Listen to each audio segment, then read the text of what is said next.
ዛሬ መልካም ዜና ይዤላችሁ መጥቻለሁ። አንድ ቦታ አብረን እንሄዳለን። ይህም ቦታ ኒው ላይፍ በአዲስ አበባ ውስጥ 3ኛ ብራንቹን ከፍቷል።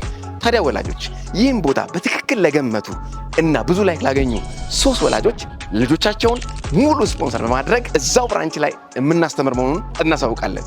ነገር ግን የምትገምቱት እዛ እስከምንደርስ ባለው ጊዜ ውስጥ ብቻ ነው። ተከተሉኝ።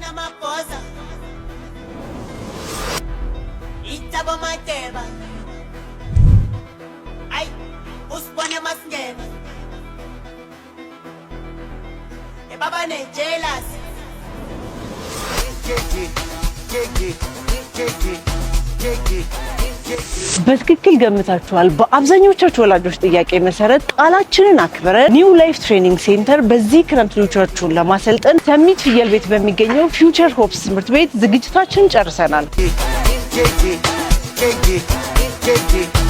ስለሆነም ሀያት፣ ሴምሲ፣ ጎሮና አካባቢው ያላችሁ ወላጆች ያለን ቦታ ውስን ስለሆነ ፈጥናችሁ ልጆቻችሁን ታስመዘግቡ ጥሪያችንን እናቀርባለን።